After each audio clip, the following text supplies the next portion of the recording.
It might look like everyone knows how to start maize farming in Ghana. Okay, but don't fall into that trap. Did you know that Ghana has the worst yield of maize in the whole world? Not too pleasant to accept, but that is the fact. Ghana has an average yield of 1.7 metric tons per hectare, compared to other countries on this same continent getting about 6 to 7 metric tons per hectare. Amidst of that though, it's actually possible to become rich with maize farming business in Ghana if you do things right. People in Ghana following these techniques are making over 22,000 Ghana cedis of consistent profit from their 2-acre maize farm. And I will teach you how to start yours today and get similar yields also. Do you know why right now is the best time to start maize farming? Well, field experiments were conducted to determine the optimum time for planting maize in the various ecological zones and seasons of Ghana in order to achieve the best yields. It turns out mid-March and mid-April planting gave the best yield. Guys, the best time is almost passing, and that is why I am making this video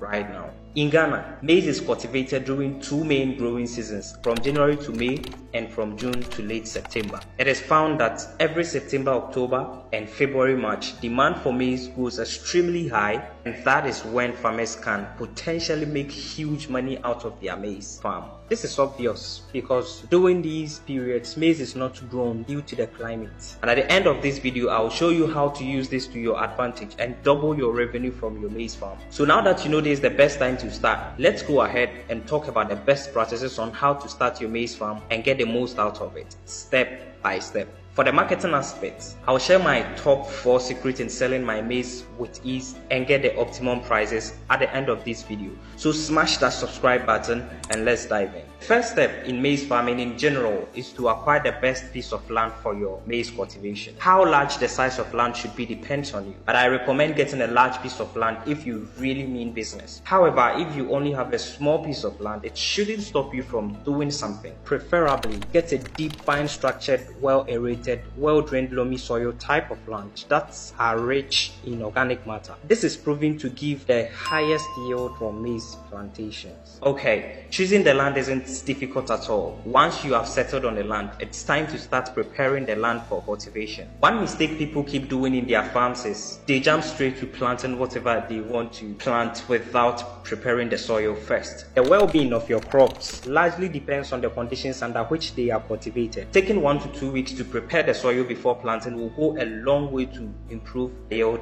and health of your crops. But how do you actually prepare the soil? It is actually simple. Remember I mentioned the recommended soil requirements for maize earlier. A deep, fine structured, well aerated, well drained loamy soil. By soil preparation, this is what you want to achieve. Start by tilling or plowing the soil. This makes the soil loose and become fine structured, well aerated and well drained. This ensures better growth and development of the seed into a mature plant. If it is not raining often during the time of cultivation, you should probably consider irrigating the soil for about 1 to 2 weeks before sowing the seeds. Remember, regardless of the soil type and the land you secure for your business, it should go through these same preparation stages. Once this is done, you should go ahead and choose your preferred type of seed. There are 2 main types of seeds that are grown in Ghana: the hybrid or the yellow corn, and the local seed or OPV. Now, if you mean business, then I recommend the hybrid seeds, mainly because it has proven to give the highest yield in Ghana, and it is drought resistant also, which means that it can still thrive in the midst of our weird and unpredicted weather. The hybrid costs around 300 to 500 cedis per acre depending on where you find yourself within the country. If you are going with the hybrid seed though, you should never recycle the seeds, and new seeds should be obtained each year. The reason is that these seeds are manufactured such that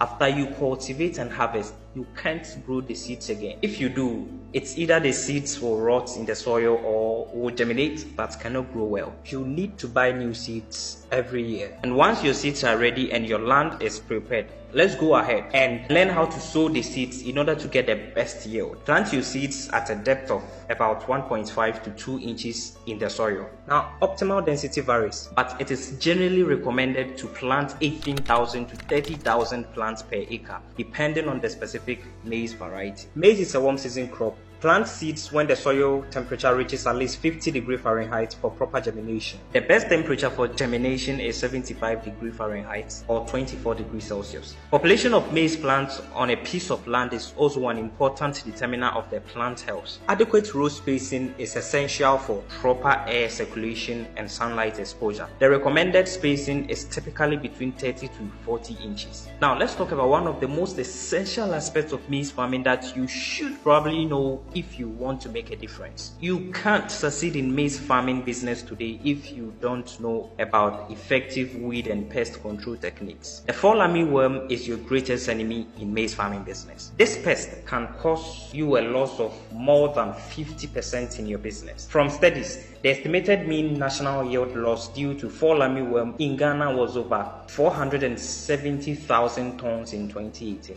with a monetary value of over 1.7 million US dollars. Fall armyworm is a polyphagous and highly mobile migratory insect pest, which was first detected in West Africa in early 2016. Since its introduction, this insect has significantly impacted livelihoods of small-scale farmers across the continent and in Ghana in particular. You can actually plant like 10 acres of land in Ghana and get just half of it at the end because of these devils. It is possible to control them, but expensive. Here's how you do it. After 4 weeks of germination, start visiting your farm frequently and look for signs of infestation. This ensures that you detect it early, as it is key in preventing excessive loss. Once you see few plants infested, there are 3 classes of pesticides that are proven to be very effective against fall armyworm. The first group is the spinosines. This class of insecticide work by disrupting the nicotinic acetylcholine receptors of the insect's nervous system. This mechanism of action makes this class of insecticide very selective in destroying the target insect and leaving the beneficial predators. This is very helpful as it doesn't kill all the microorganisms in the soil as part of the target insect. Spinosines does not destroy only mature insects, but also their larvae and eggs. Some examples of spinosine insecticides are Entrust and Success New.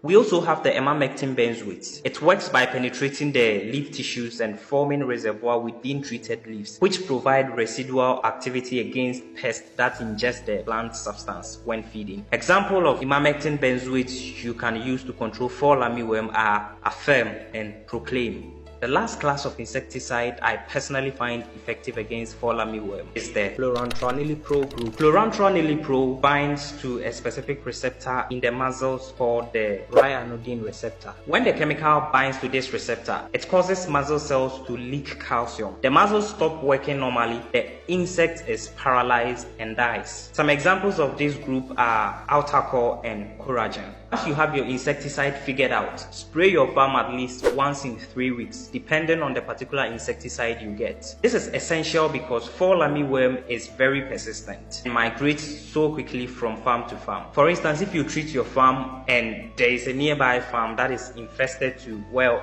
expect to see your farm infested again as soon as the chemical loses its power. This is why you need to keep treating the farm until the plants start to silk.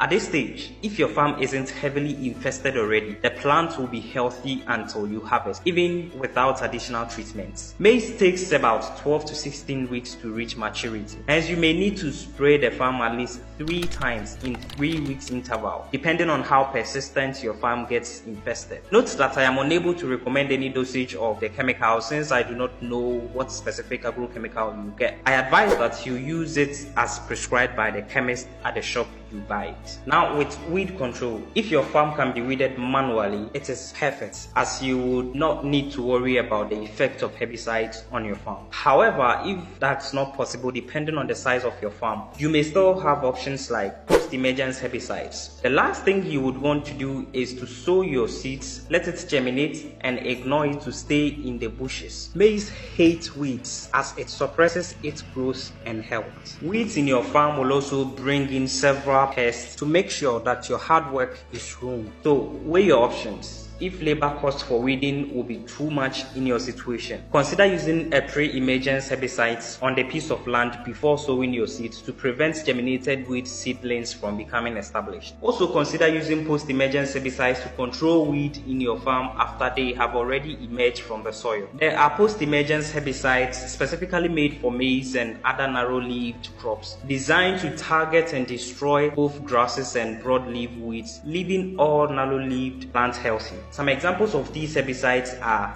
Nico Gold, Amine Spray, and MAIZE. Now, if you have followed up till now and going to implement what you've learned so far, I am confident that you are 80% more likely to succeed in this business. The last